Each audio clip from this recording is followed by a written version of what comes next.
दूसरी बात है, इसको ज्ञान नहीं है। क्या है, आप गुरु गुरु तो करते हैं, गुरु को जानते क्या क्या गुरु है, क्या गुरु ज्ञान है। तो पहला ज्ञान ये है कि पहला गुरु कौन है इस मनुष्य का। बच्चा पैदा होता है तो गुरु माता गुरु पिता, माँ बाप गुरु है। अब वो माँ बाप को जो तब बच्चा रहता है तब तक तो करते हैं, बड़े होने के बाद भूल जाते हैं। और दूसरी बात यह है कि हम अपने बड़ों का सम्मान नहीं करते, माँ का, बाप का, दादे का, दादी का।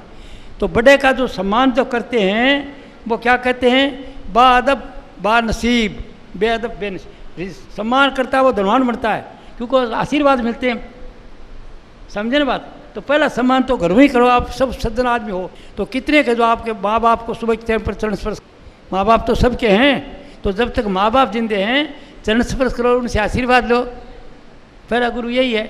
अरे उसको ही नहीं जानते फिर आपको कौन जानेगा। ये तो गिव एंड टेक का सिद्धांत ही साथ दौरे से ले लो। हम अगर अपने पिता का, माँ का सम्मान नहीं करते तो हमारा कोई सम्मान नहीं होगा। समझेगी नहीं बात। छोटे बच्चे जाता हूँ, यूनिवर्सिटियों में जाता हूँ, कॉलेज के लड़की मिलते हैं मेरे को। और आजकल जो हालत है बच्चों की मेरे को मालूम है। तो मैं बताता हूँ कि बच्चों तुम यहाँ पर ही अल्लाह कर नहीं आए हो, तुम्हारे माँ बाप ने तुमको पढ़ने के लिए भेजा है, एजुकेशन लेने के लिए। क्या कर रहे हो तुम, बहुत तकलीफ पाओगे, तुम दुख पाओगे, परेशान होगे। तुम्हारी ज़िंदगी चाहे तुम कुछ IAS बन जाओ, IPS बन जाओ, डॉक्टर बन जाओ, धूल चाटोगे, तकलीफ पाओगे। तुम अपने माँ बाप का सम्मान करो। तुम्हारे माँ बाप ने पढ़ने के लिए भेजा, तुमको क्या खरीदा करके तुम यहाँ पर प्रेम नगरी बताते हो, बेवकूफ़ हो। ये बात बताता हूँ। और फिर इंदिरा गांधी मिसाल देता हूँ। इंदिरा गांधी एक फिरोज था यहूदी, फिरोज गांधी, वो उससे प्यार करने लगी। तो इंदिरा बोली मैं तो इससे शादी करूँगी।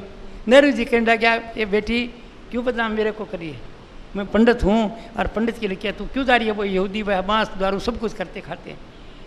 बोली मैं करूँ तो यहीं करूँगी। अब इकलौती लड़की थी, लाडली थी, माँ थी नहीं।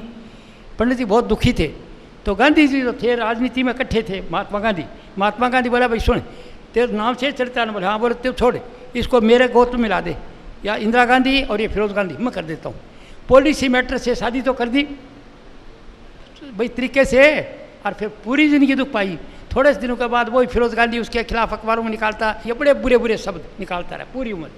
और उसी के कारण वो जेल गई, कदे कुछ हुआ कदे कुछ हुआ। आखिर उसका अंत क्या हुआ, अंत ये हुआ कि उसको ऐसी मौत मारी जो कुत्ते को नहीं मार सकते, टट टट टट टट टट उसकी गाड़ में।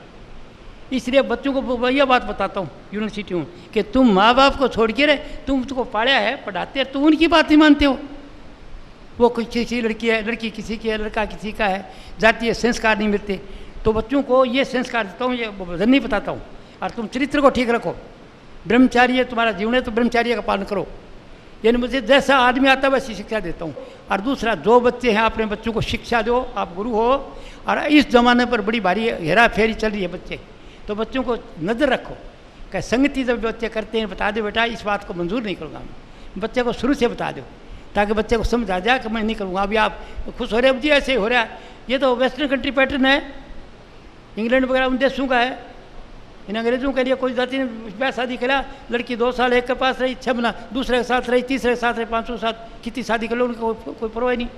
तो क्या उस देशों में तो गिनती नहीं है, लेकिन हमारे तो जड़ है इसकी। हमारे तो ये ब्याह शादी करी आप ज़िंदगी है, और उसकी इज्जत होती है लड़की की ब्याह शादी के बाद।